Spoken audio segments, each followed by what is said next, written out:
Welcome back to the first episode of 2024 of Chocobo Chasers podcast. I am G. I am a host. I am joined, as always, by the Chocobros, Eric and Dash. How are you guys doing tonight? Good to be in Doing, the new year. doing great, Yeah, man. yeah. 2024. We survived, or we were lucky enough to survive the greatest year in gaming in a very long time, and maybe the greatest year in gaming ever.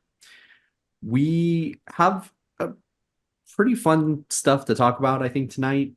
There are game news has been kind of quiet lately. I think that, everybody's been really just settling into the holiday, getting ready for some of these early releases in 2024.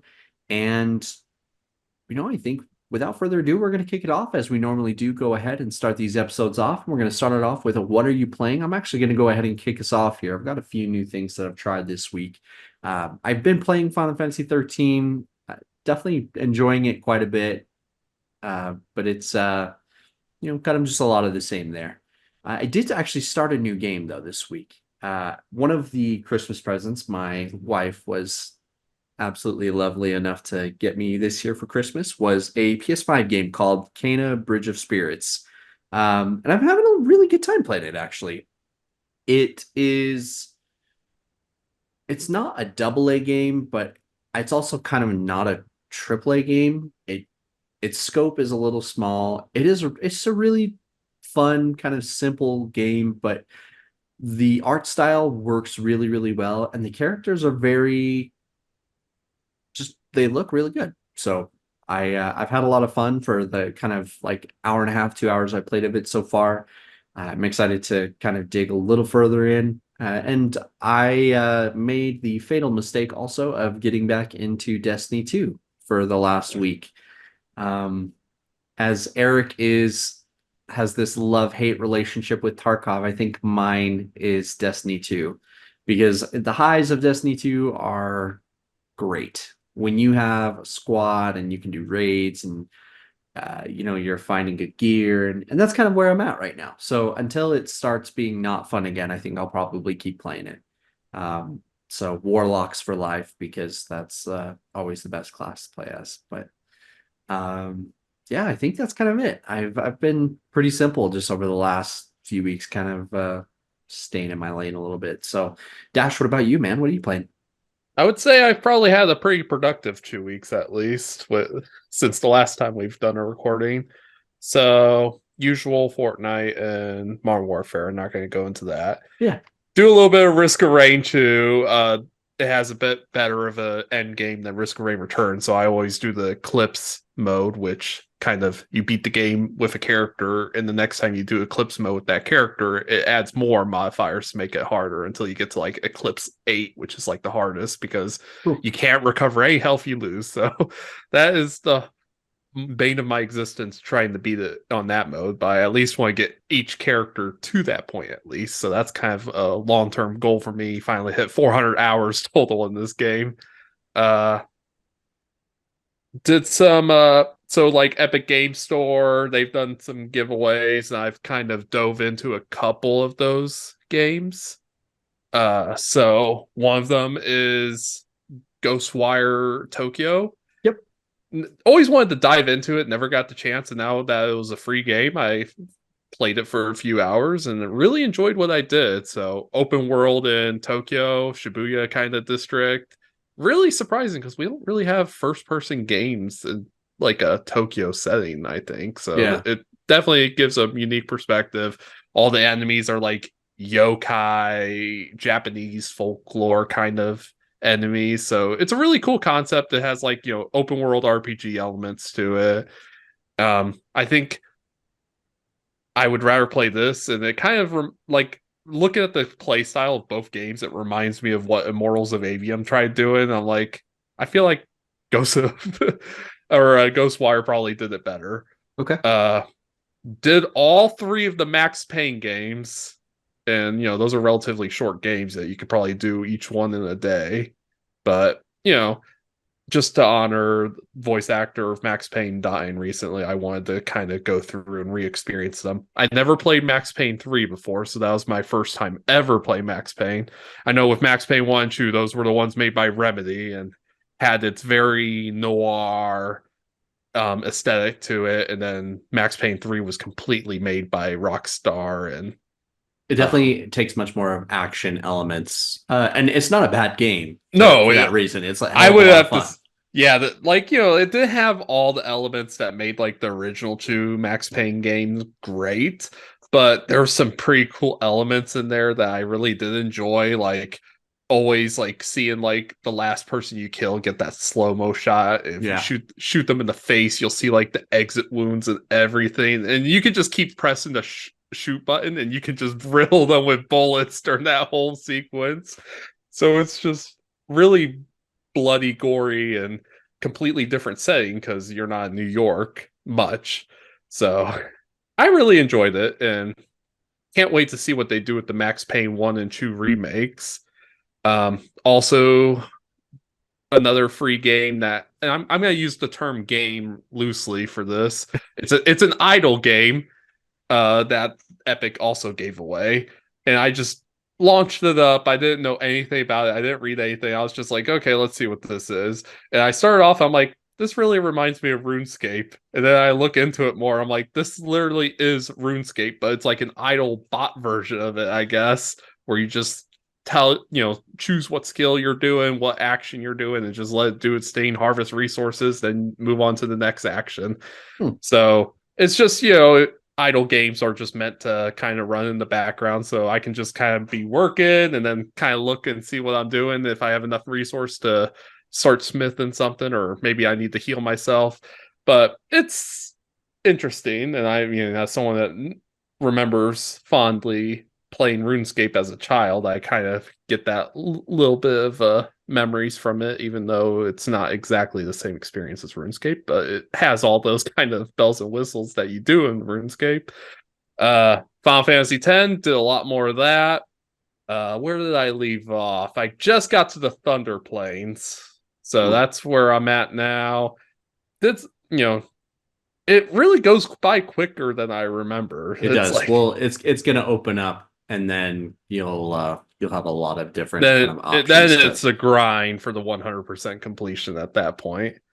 But like I got like winning that blitzball game that you have to do against The the Luca Luca goers. Goers. I got a buzzer beater on them to win it, so that was like really satisfying. Just as Waka throwing it in right as the timer went out. Hell yeah. Man, I even have that clip. I should probably upload at some Yeah, point. definitely. Finally, I did a lot of Lethal Company. I got some friends that got me to play it, downloaded some mods so we could have like 7 people in the lobby. If you look on my Twitter or Facebook or whatever, you'll see me. I uploaded a couple of those clips from there. But really great, like I mean, we obviously all did our Lethal Company a couple weeks ago, so we should probably do some more, I think. But Agreed. like we were doing some crazy stuff where we're just using the inverse teleport to teleport ourselves into the bunker, but everybody gets placed in different locations. You don't know where to go, what to do. You can't even teleport in with items, so you don't have a flashlight or anything. So You could scariest be just in moment. the pitch black. Yep. Yeah, and that happened to me. I'm just kind of like, I just saw a coil head in front of me. I'm just like, just fucking kill me. Just let the end come. Yep. I gave up. But yeah, very eventful 2 weeks. I I'd mean, say so. Yeah, that was quite a bit of fucking games. Goddamn. Uh, Eric, what about you, man? What have you been playing? All right. So first off, my typical Valorant and Counter-Strike did that. Bought my first ever real skin in Valorant. Ooh, Paid way more than I should have. Mind you, Valorant's a free game, but I spent $20 on the skin because it looks so cool. I did Immediately ace. download I Valorant. immediately aced with it. I immediately aced with that skin. So justified. Because that's my second one. So don't talk to me about buying skins because it actually helps. And they do make you better. Aren't Uh, don't some games have like the algorithm where they give you better lobbies if you pay for cosmetics and shit? that wouldn't surprise me. Wouldn't I surprise me. I think there was a whole like controversy about Some kind of hidden like agenda. a patent Yeah, got released. That Well, was hey, Activision, I think. that's the hey, least surprising thing I have ever heard. look, all I can say is I got my ace. Don't talk to me. It's valid. I bought the newest Madden 24 on PlayStation because it was on sale for like 25 bucks. And to me, like I'll put in enough time on Maddens just in my spare time. It's my Yeah, wind down. They've always been my wind down game kind of thing. Like get home from work, I might run a game or two and just kind of hang out if I don't want to talk to anybody. And I actually like this one a lot. And I liked last year's a lot. Like I took about a 5 year break in between getting 23 and then I got this one now. But I like the passing mechanics a lot more than 23's. I find that it's even though like G can attest to this, I was really good at running the ball in last year's Madden. he was. Just about anybody who was in our Saints Twitter Madden League got 200 yards put up on them easy every time I played them. They might beat me because I turned the ball over every time I threw it, but I can But run he the was ball for running it. sure. Yeah, for sure. G found all about Derrick Henry's X factor. Tell them a little bit about that. I imagine just like throwing small children at a grown adult man running full speed and just like flying off Bouncing him. off That of was him. that was Yeah. basically me That just was every that was time the I whole tried to thing. tackle Eric. God, I hate X Factor. Yeah. And so it's a new wipe. They came out with their new game mode Arena. I have not touched it yet, but Escape from Tarkov.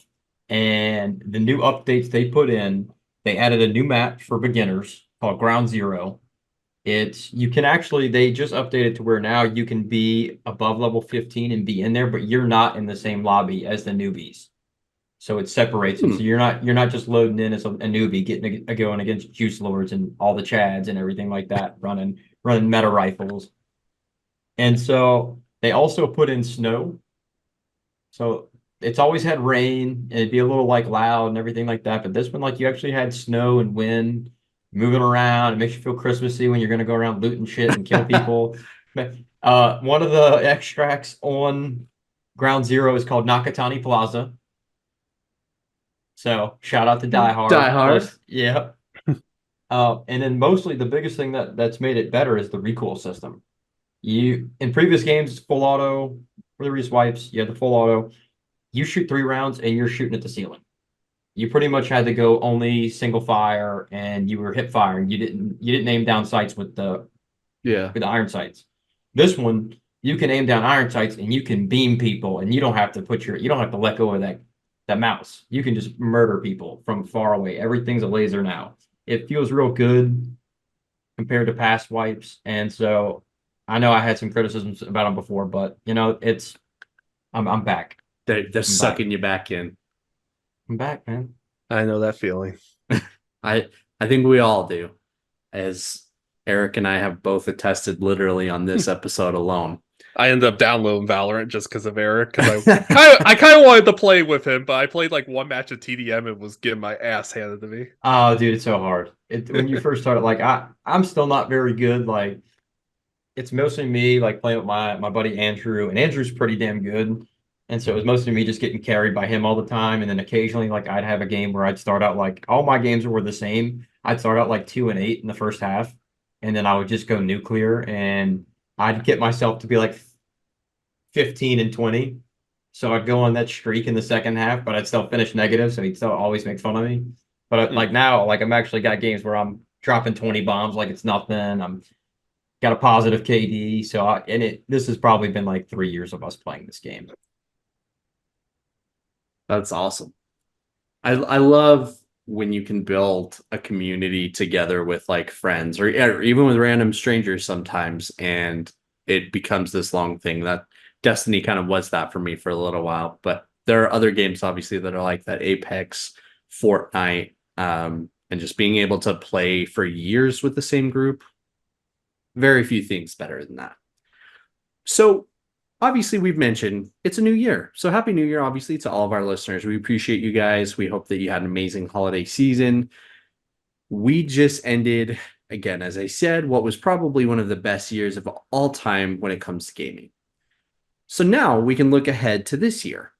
And we're going to start off with a bang. There's going to be some pretty heavy games that are coming out for kind of the first like 3 to 4 months, and then a lot of mystery for what we're going to see. But one thing that I wanted to kind of touch on is what we, the Chocobo Chasers, want to see from the gaming industry in 2024. This doesn't necessarily have to be what game do you want to see? And let me kind of start this off so I can point to you guys what I'm thinking here. So with all of the success that gaming had in 2024, it was also one of kind of the craziest years in terms of layoffs that we've ever seen for gaming. You're talking about a bunch of companies who are reporting record profits. Insomniac is the best example I can think of just offhand, because Insomniac announced that Spider-Man 2 was the best-selling PS5 game over its first like day or two in PS5 history, sold more copies than any other game. Well, then they announced, I think this they actually announced before Spider-Man 2 came out, that they were laying off folks. And it wasn't a small number of people either. It was a pretty substantial number. But why are we in 2024 today, or 20, I guess 2023 when this happened, right? Why is it such a hard thing to keep people like, so I think there's a few things that kind of go into it. One, I think you're over projecting based on a record breaking year. And two, obviously the people at the top are taking a ton of money and they don't want to take pay cuts. And so they're trying to trim the fat, as they say. And you get a lot of really talented people caught in the middle, and then they're looking for new jobs. And in some cases, those people go on to make new studios, and you get a lot of like really exciting prospects that way. But it's also people's livelihoods. So I think my biggest thing I want to see for 2024 is a lot less layoffs. I want to see people in stable jobs. I want to see people working on games that they love. And there's a lot of really passionate folks in this industry. I think you have to be, because of the amount of work and the amount of stuff you have to do to be a developer in gaming, to be a director, to be an actor. I mean, I mean, we just went through a fucking strike. Like, but that's definitely my biggest thing. But wanted to get your guys' take. Like, what is, and again, this doesn't necessarily have to be that heavy, but what is something you'd like to see from the industry in 2024? I think at least, and this might be more geared towards PlayStation Studios themselves, Yeah. focus less on every game having to be this triple A high budget game, because that seems to be all they're focused on at this point. I don't Yeah. think they've really put out any minor games that can just be, and we could see that success with these small games and indie games, especially because some of the biggest games this year were like Lethal Company. That's made by one person, and it was one of the most highly rated games of the year and sold more than probably some of those AAA It was games out there. nominated for Steam's Game of the Year. Yeah. Like, But like, you have the Vampire Survivors, the Risk of Rains out there. Like, these are small games made by small teams and didn't have multi-million budgets. Like Spider-Man 2 was what, 350 million? yeah, one of the And biggest gaming budgets of all time. that's more than the movies. It was crazy. So it's just, you're putting these high expectations on these games where they have a smaller margin of success because they have to sell X number of copies or it's a bomb. And that's just going to put more pressure on the studios. And like this is why people say that the gaming industry is not going to be sustainable in the future because of stuff like this. And we saw it with The Last of Us. They scrapped the factions game because they don't think it was going to be sustainable or profitable. Yeah. That if And they'd been working on it for almost 2 years too. And they were trying to do this as a live service game, and they said, "Oh, if it's a live service game, it's gonna end up dedicating all of our resources to it, and we won't be able to make any other games if we do that." Which my thoughts on that are, you don't have to make a live service multiplayer game if you just make a good multiplayer mode. That's the thing. What happened to just including a multiplayer mode in your game that's just fun? Like Yep. that's exactly what Factions was with The Last of Us. It was not the draw whatsoever for the original game. Yeah, I think it got like 2 or 3 maybe content add-ons throughout its history, but Yeah. like you don't need to dedicate your whole team to doing bug fixes and maybe minor content updates. Yeah, absolutely. Just my thoughts. I'm in Yeah. 100% agreement with that. Eric, what about you, dude? I want to see more games come out, and you can see it. I mean, look, it was our game of the year, Baldur's Gate 3. I want to see more studios put that type of passion, that type of dedication to something, and making it a great product on release, and not having to deal with consistent buggy crap messes. That something like just works, like it Yeah. works well on release. I mean, look, there were some few minor things with Baldur's Gate 3. It wasn't anything exuberant, wasn't No, crazy. So I mean, it's just do that. Do that more. I mean, Jedi Survivor on PC was nearly unplayable for some was nearly people. unplayable for some. Like even still, people were having trouble with it. I was able to finish it. Didn't I don't. Oh man, I don't know if I talked about that in my "What Are You Playing?" I don't remember if I talked about that last time or not. Fuck it, I'm rambling. Um, but no, like you see the bit like what rewards they are reaping. Everybody from that is just living their best life still. Yeah. And that could be you. That could be all these other studios who just don't take that time or that much drive to dedicate to these games. Well, and you don't know, like this may open so many different doors up for those people. Like you had some insanely talented actors, directors, and now everybody's watching with anticipation, like what's Larian gonna do next? And they can make anything, and now people will buy them because they made Baldur's Gate 3. It's just that's a great point. I I will say that I think that we are getting a little better at the bugginess. I think we kind of hit a period in the late 2010s where specific studios, especially, were releasing games. I mean, you have your usual contenders, the EAs, the Ubisofts, where their games are just like, how can you put out content like this? It's definitely getting better, but I think part of that issue is that you're having studios, or you're having the heads of studios rush these production companies to get these games out as fast as possible. And it's like, but you need to take, I mean, how long was Baldur's Gate 3 in early access? 3 years almost. Yeah. Like 2020, right? Yeah. Yeah, it's October of 2020. I think it finally came out in early access, and it was pretty unplayable. There was a couple bugs I had where like you would get off the Nautiloid and the whole map wouldn't even load in. Like you were the only person on the map. Like you couldn't go interact with NPCs. So I was like, I'm walking around the map for like 10 minutes. I'm like, dude, what the fuck? What is there nothing here? And then my friend's like, no, dude, there's all kinds of shit. I'm like, oh, okay. So I had to restart like the whole game to be able to talk to NPCs and shit once you got off the Nautiloid. That is, but see, that's, and the Larian is kind of the, like, Outlier on it's the that. outlier for sure, because they are continually adding stuff. Like they just made a whole epilogue for the game, and it's incredible. Like, and they're continually taking people's feedback and trying to make the game better. And they're pushing things through in some cases that people don't love. And then, but they're easy to take that community feedback and retcon that if it doesn't work.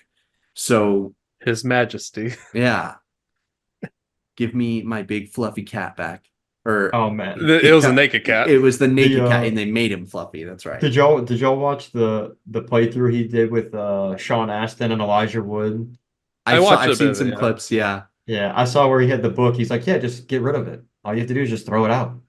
And Elijah was like, I don't know if I can because I want to read this book. I want to know what's in it. Oh man, I need to actually get into that epilogue, or I need to do a replay, and I learned some new things about what happens in the epilogue because I didn't take the egg from the Githyanki catch. Ooh. And I didn't know you could just give it to Lazelle and she'd raise it. So that's Oh adds a whole. man, I gave it to that lady. That merchant lady. Oh, I stole the no. shit out that egg. I Oh, killed her. no. I'm like, you ain't taking this egg. Yeah. She's like, did you like what I did, Lazel? I killed her Yeah. for you. Well, I didn't really have Lae'zel in my party really until the end of the game. I That's pretty cycled wild. her in and out. I wanted to have everybody in my party at least at one point. The only person I really didn't use, and it's a shame because I mean he's a classic character, is Minsk. But that's because he comes in like He in comes the in middle. super late. Yeah, Yeah. it's like I'm not bonded to this character. I didn't really use Halcyon either. I'm gonna be honest. I didn't use Halcyon. I didn't really use Jaheira. I didn't use Lizelle really until the end.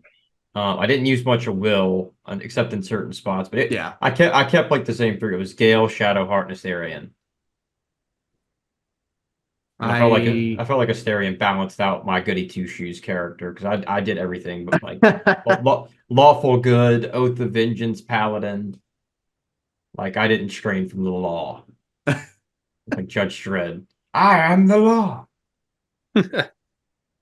definitely we could literally just talk about this game for hours. Like Baldur's Gate 3 is gonna have so much like influence on the gaming industry, I think, for years to come, in a way that like you may see like how Mass Effect like impacted gaming. It's the same way that like you see like The Witcher 3 impacted gaming. I think it's gonna have that kind of impact. But one other thing that we also wanted to talk about tonight is so we've talked about what we want to see from the game industry. What games do we want to see? What's your most anticipated release of 2024 or beyond? Because obviously there are a lot of games right now which we know about, but may not necessarily be coming out this year, or at least we just don't know that yet. Eric, why don't you start us off, man? Well, one, just give me Ghost of Tsushima too, please. Like, just let me know. Just let me know it. Just let me know something about it. Just a teaser. Honestly, like a game that kind of came out of nowhere for me that I didn't really think much of. Rise of the Ronin looks good. Oh, looks awesome. That looks like a lot of fun. Man, Avowed, I've talked about it a couple times. I'm a huge Pillars of Eternity fan, so having that would be cool. I love In Exile, so Clockwork Revolution. Excited for that. I want to know Yeah. what that's about. Those are like my three. Like, I'm excited for Dragon's Dogma 2. Played a little bit of the older ones. I didn't finish them. I I do might do have. that. I did buy Dark Arisen on the Steam sale for like $5 a couple months ago, Totally but worth it. I gotta beat Spider-Man 2 first. I did buy that as well at Christmas Day. So I just have to start playing that. I'm probably gonna do that this week now that I Hell think about it. yes. Fuck But yeah. those are my top three for I think most anticipated. Really, Rise of the Ronin looks very, very interesting. It's awesome. Dash, what about you? Uh, Actually, I just want to bring it back to Baldur's Gate 3 because I looked at the Steam charts for it and it still averages 138,000 players That's and insane. 221,000 at this moment. That's insane.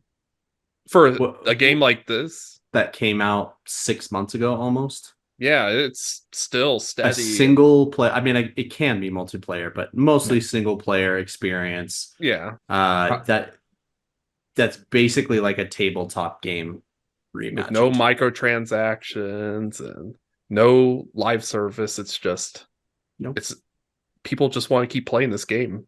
But yeah, so games that I'm looking forward to.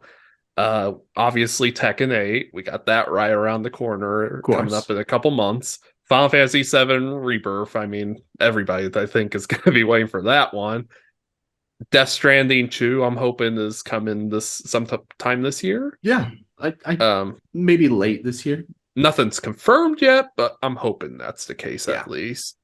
Uh, Dragon's Dogma 2 also. I might have to go through and do a full playthrough of the first game to get ready for that, but that's near the end of March, so I got a bit of time for that.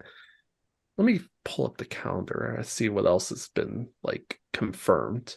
Oh Yeah. yeah, There's Black Myth Wukong, and the only thing that we know for September it seems is Space Marine 2, which is going to be really amazing. I mean, Warhammer 40K games always go nice. Oh, Hades 2, we can't forget Hades of 2. course. oh, I started Hades. I forgot to tell you all that. Oh, hell yeah. Oh man, I died so many times, and it just You do, yeah. I turned that bitch off after like the sixth one. I was like, I fuck still have this. not beaten the full thing, so like I get to like past It is that. so satisfying when you do, though. Yeah. Oh, I forgot another game I actually started. And I only put like an hour or two in it. Gears Tactics. Fun game. Gears Tactics was a lot of fun. Oh yeah, and like I love the universe of Gears of War. Gears 5 may have taken me out of it, but I still enjoy new content, and this is a new style for it because it's a turn-based strategy game instead of being a action shooter. Like So XCOM a little bit. yeah, it plays Yeah. pretty much exactly like XCOM. And they have like all the intricacies of Gears of War, like finishing moves and chainsaw bayonet charges and all that shit. So really looking forward to seeing how intense that game can get later on because I've only touched like 3 missions so far. Cool.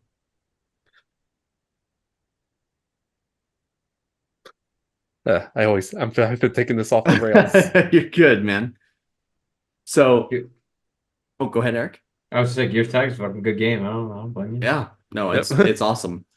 Definitely some of the ones I think that I'm really anticipating for this year. FF7 Rebirth is probably number one right now, just because it is close. It comes out next month, which is kind of wild to say now. I am excited for this Last of Us Part 2 remastered. I will absolutely pick it up for $10. I think that's a steal if you already own The Last of Us 2 on PS4. If not, you can always buy The Last of Us 2, like the PS4 version. They sell it pretty cheap at like your local GameStop, Best Buy, all those kinds of places. And then you just have to pay your $10 upgrade, which for all of the things that it's coming with, I think totally worth it. Um, I am also very excited for Rise of the Ronin. It's made by the same company who makes Neo, which is one of my favorite PlayStation games of the PS4 era. Uh, Dark Souls, but much faster paced and not so much reliance on dodge or a parry, I guess, in the case of Sekiro. And it's got a little more like magic influence, yokai, and a lot of the things that Dash was actually kind of talking about in Ghostwire Tokyo. But this is more of a, as I mentioned, action-based game set in like feudal Japan. So, uh, Rise of the Ronin also looks to kind of be set in that same era. Just looks absolutely awesome.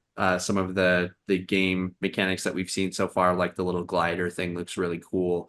Um, absolutely stoked for that. Hades 2 is definitely pretty high on my list as well. We don't know. I'm assuming it probably won't come out this year, but that Jurassic Park game, like I have not been able to get it out of my head since we saw the trailer for it at the Game Awards.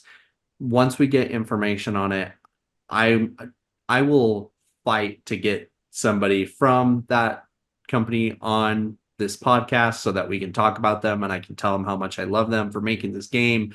Another dinosaur game, which I think I mentioned on this pod before, but it's very lesser known, but it's expected to come out this year in on Steam, and I think it may be releasing on PlayStation as well. It's called The Lost Wild.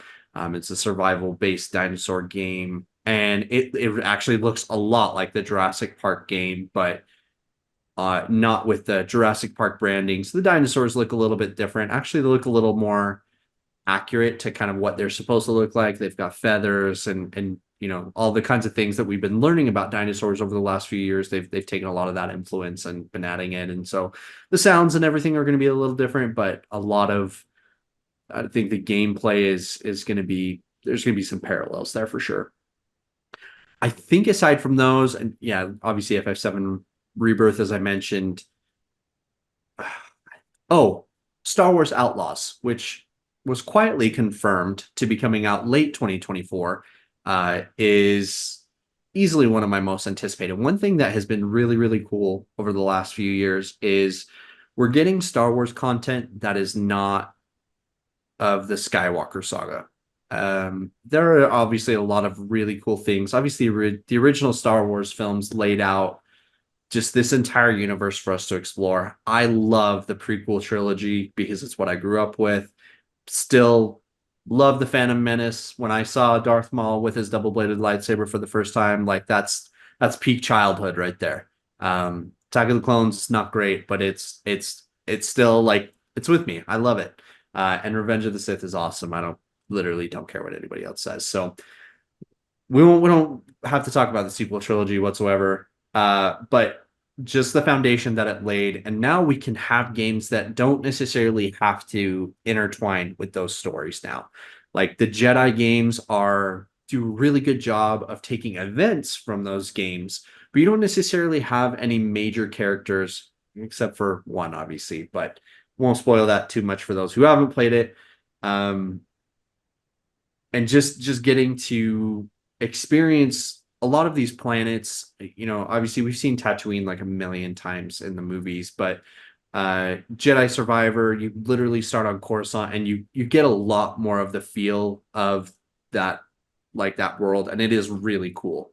So just getting to experience that, and obviously we've gotten other stuff like Knights of the Old Republic, Dark Forces. There's a lot of Star Wars content that deals with non, you know, Skywalker related stuff. And I'm always appreciative of getting to expand that world because there is so much to explore. And they've got other stuff in the pipeline as well. I know that Quantic Dream is working on their Star Wars game, which they showed at the PlayStation showcase. Gosh, it might have been 2 or 3 years ago. It's when they announced, I think, the KOTOR remake. KOTOR. And KOTOR's dead now, sadly, obviously, but Quantic Dream is full steam ahead on this game. Like it would totally not surprise me if they ended up doing a PlayStation showcase and they're like, oh, by the way, this is coming out holiday this year. I would lose my shit.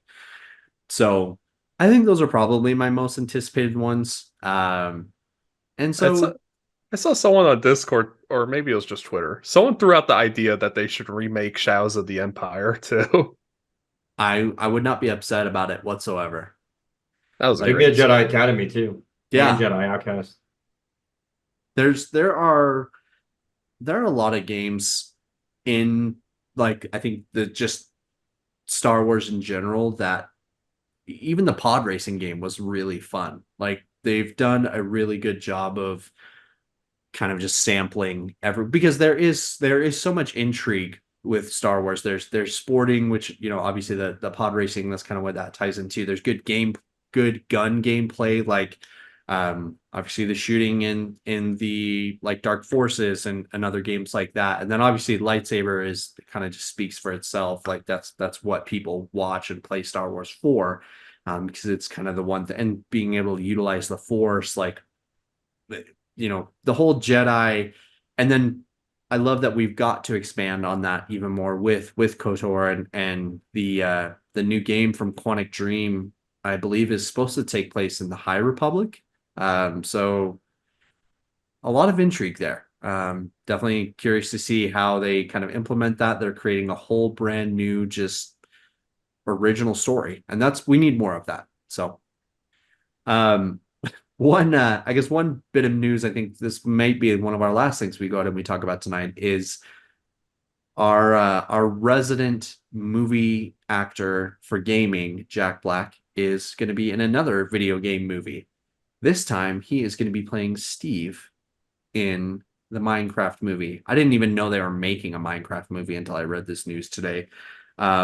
Jack Black is also, for those who are living under a rock, Bowser in the Super Mario movie.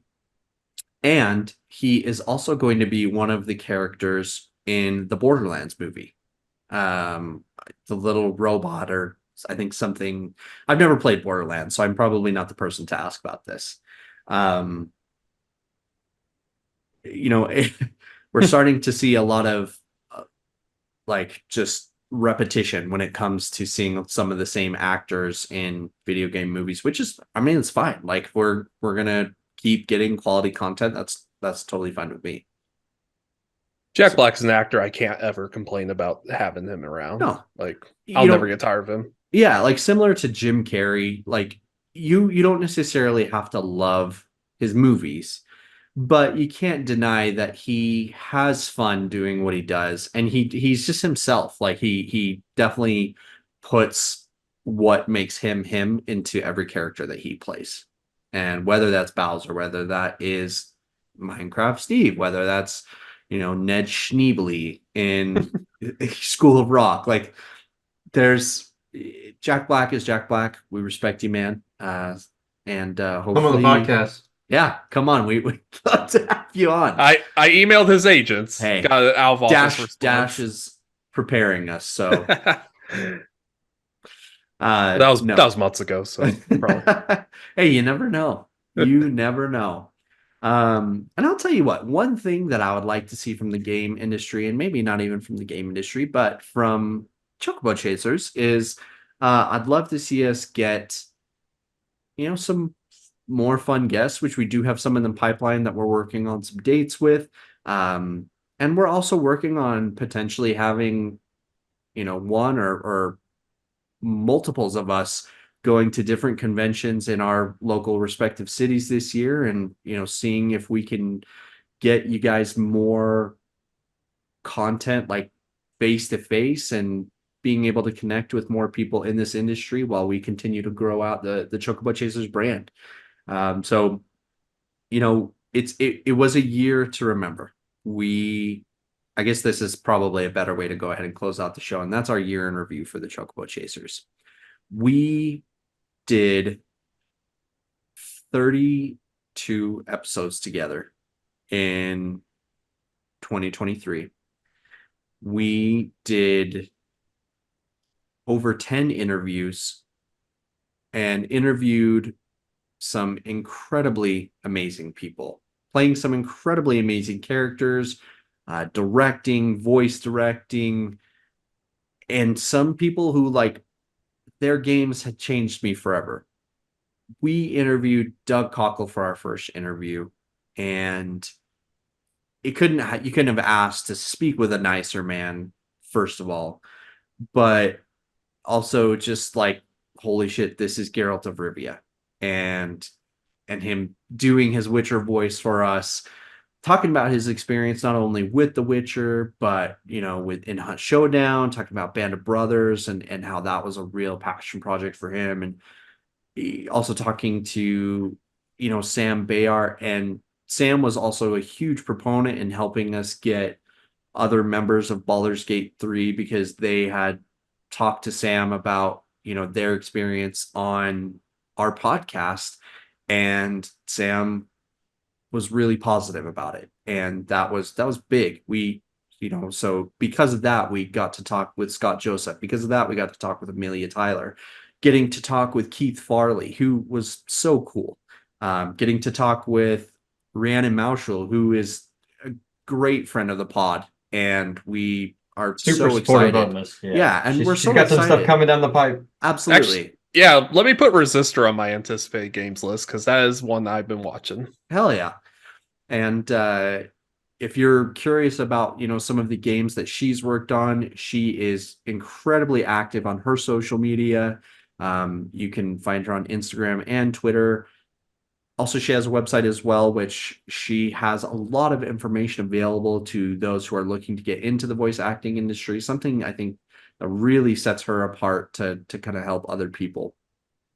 We're not mentioning every single person here because that would take forever, but obviously, big thanks to just everyone who has joined the show. It has been absolutely amazing. Joe White was such a pleasure to talk to, talking about his Disney Yeah. experiences and us doing voices for him when he's the voice guy. Like, he was, and him say, he was saying, I'd love to come back on. Like, Joe, you're amazing. We absolutely love talking to you, man.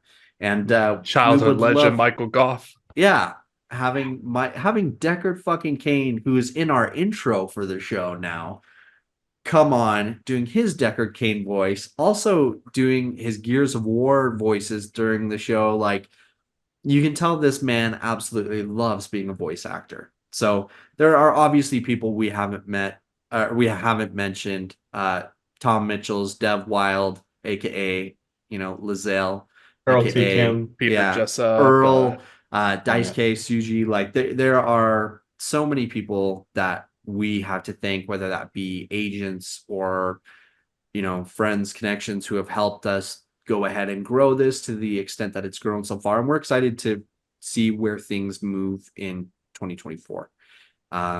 So with that, I think that's kind of a perfect closing spot for the episode. Again, we just want to say Happy New Year to all of our friends, all of our fans.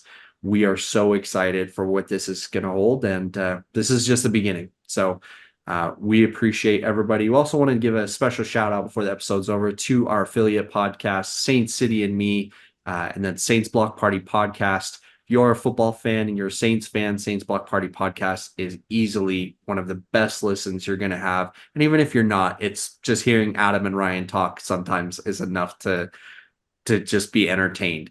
And then Saint City and Me is a love letter to the city of New Orleans by our friends Michael and Dan, talking about their experiences from being not from the city, and talking about those who kind of share that same experience. So please be sure to go ahead and check those out. Like, share, subscribe on our show as well as theirs, and we will catch you guys next week.